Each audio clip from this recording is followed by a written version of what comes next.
I've gone over the party's policies and main ideals in some detail recently. But of course, even with the best policies in the world, I wouldn't be able to just turn up on election day and expect everyone to vote for me. We would need significantly more than that. In particular, we would need an actual operating party with all of the underlying structures and organisations and administrations that would involve. So what is the plan for the next few years in building up to that? Well, I'm glad you asked.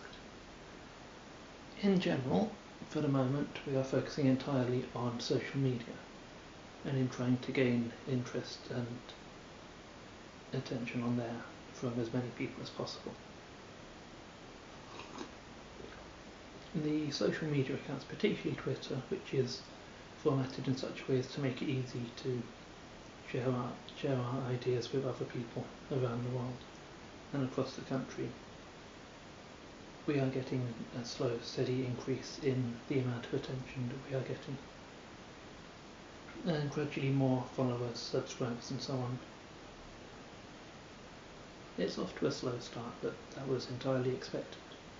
It's going to take many years to build up to a more acceptable level of interest on the accounts. Every time we get a new follower, a new subscriber, it means not only is the account being shared more often by the system that runs the site that it's on, and being presented to people to say, look, this is something you may be interested in. It's also making the party look slightly more respectable in terms of actually having that level of support. Obviously with, at the moment, 50 followers on Twitter, that's not a lot. Once we get up to 500 and then 5,000, then we're starting to say, yes, this is a genuine alternative, and you should also follow us if you are interested in the same things. This is more than just a small handful of people.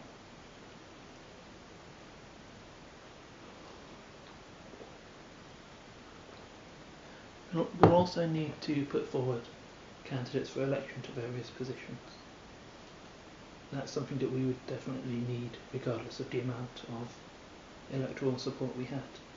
There are around 21,000 different elected positions in government in this country, including the National Parliament, the devolved governments of Wales and Scotland and Northern Ireland, the county councils, district councils, city governments and so on.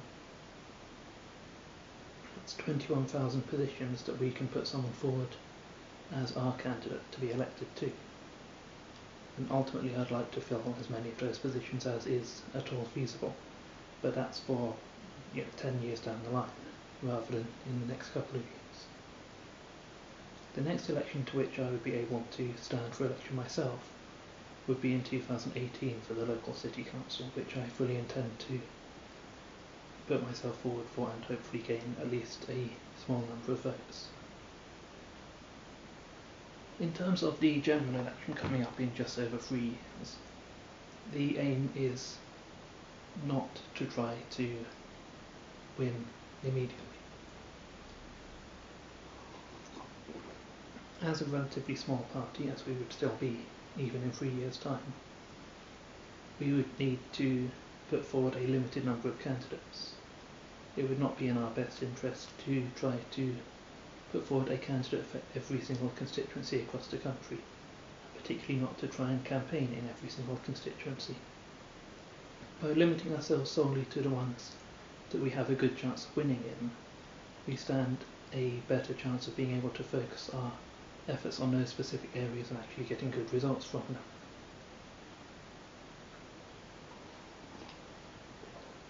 Ideally, this will result in a small handful of actually elected MPs in 2020, which would then give a good impression of the party's ability to be successful and increase the number of people willing to vote for us in 2025, and we would be able to contest the next election with a much larger support structure in the administration and the number of candidates we can put forward, and a much larger base of popular support from voters.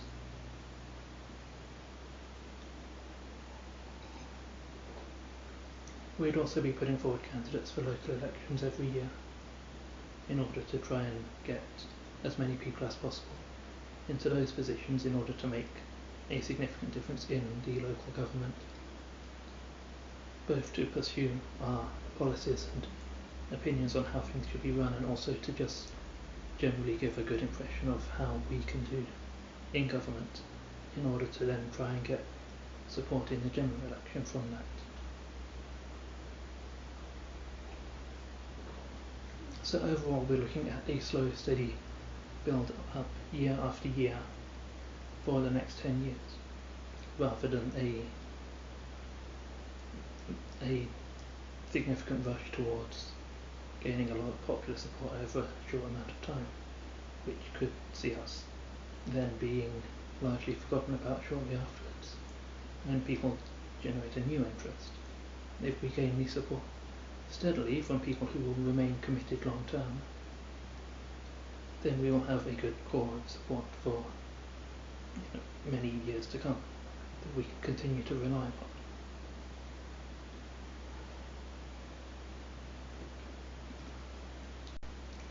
The other thing we would be looking at doing is this idea I've had that rather than seeing where we think we can win a election, a by-election, a local election, whatever, and taking our best candidate and putting them in that position, we would be looking to have each possible elected role being given to a specific candidate who would continue contesting that position over and over until they win.